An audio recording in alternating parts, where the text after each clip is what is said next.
na ngayon, humid na, masarap pa rin mag-jogging dito dahil napakarami ang puno ninyo makikita. Napaka-presko ng hangin. So time check, anong oras na? Oras na? 6:14 in the evening. Evening na, 6 na eh. Pero makikita nyo naman, maliwanag na. At ang araw, hindi nyo nakita. Kanina nandun, oh. Napakaganda ng sunset. At dito naman sa bandang area na ito, meron dyan fish pan. Fish pan ba ya? Or ano? Fish pan bang tawag dyan? Pan. Pan. Hindi naman fish pan. Iwan ko lang kung may isda. Napakaganda kasing mga baby. Swan pa. Swan at iba't ibang uri ng mga duck ang ating makikita dyan.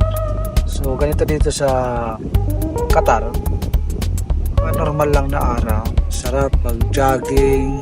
Napakarami ng greens, mga puno. Imagine mo, disyerto na kapag tanim sila ng ganito. Itong yung nakikita is damo. Totoong damo yan.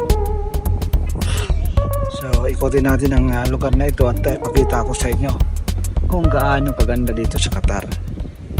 Kailangan muna natin relax kasi ilang buwan na tayong hindi man lang tayo nakakapag-jogging. Importante yan sa ating katawan para tayo lumabas ang ating pawis sa ating katawan para ma-relax tayo at ma-refresh. Grabe oh. Ang lalaki ng mga gansa nila.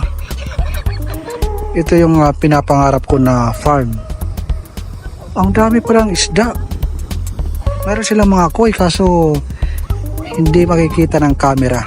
Pero sa aking mga mata ay nakikita ko. Ang dami ng duck.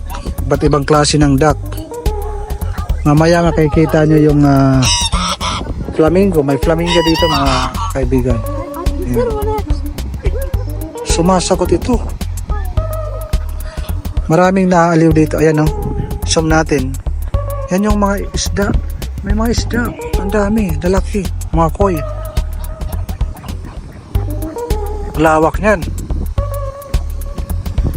Siguro pag mayroon akong ganitong kalaki na farm, siguro ang sarap sa pakiramdam. At meron akong 10 million. Pwede na. Pwede nang umuwi sa Pilipinas.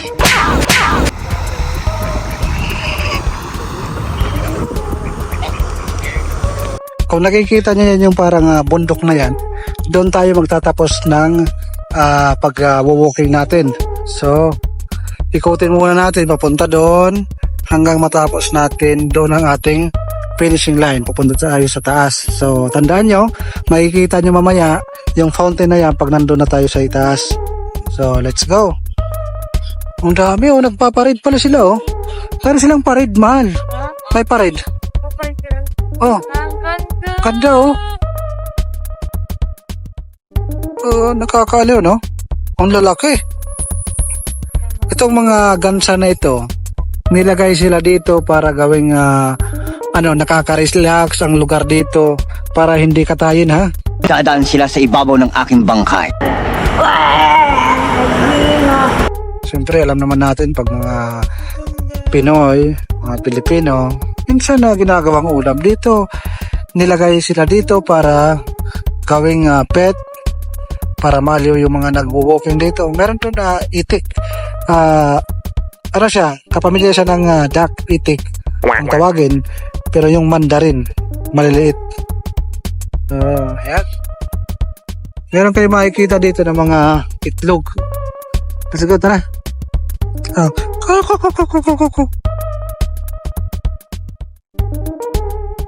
Ito yung mandarin. Ayan.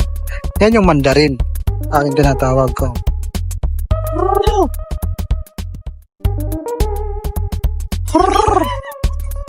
Yan yung mandarin. Ito ibang kulay. Ito yung parang itik.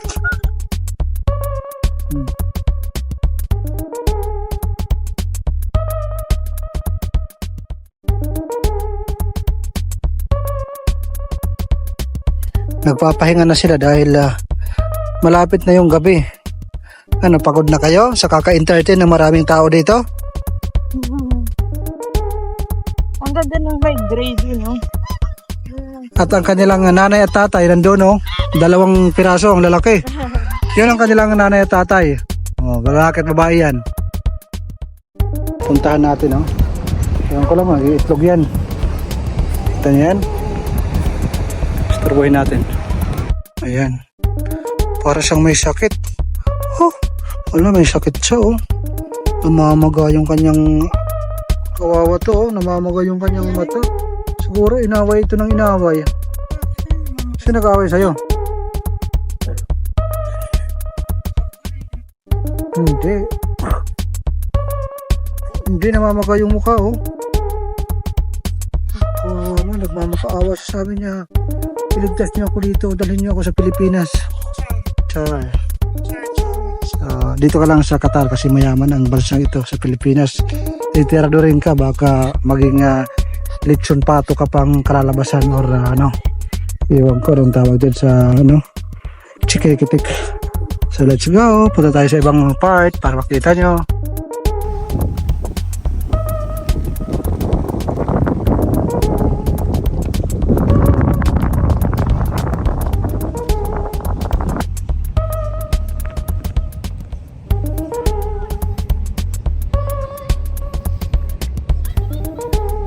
At ito na yung tulay na inyong makikita. Di ba kanina? Nandoon sa tayo sa ibaba. Ayan. Ayan yung tulay. Sa kabila mayroon doon fountain na inyong makikita. Dito naman ay pwede kayong tumambay. Makikita nyo yung mga duck na nagpaparade. Ayan. Ayan, nagsisimula ng mag lights on ang the torch. Ayan, nagpakita na yung mga ilaw. Ganda yan pag madilim.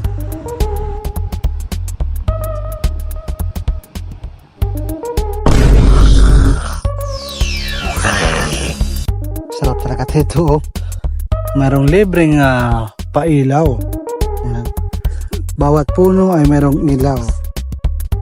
Ganyan ang itsura dito pag madilim. Bawat puno ay mayroong ilaw, no?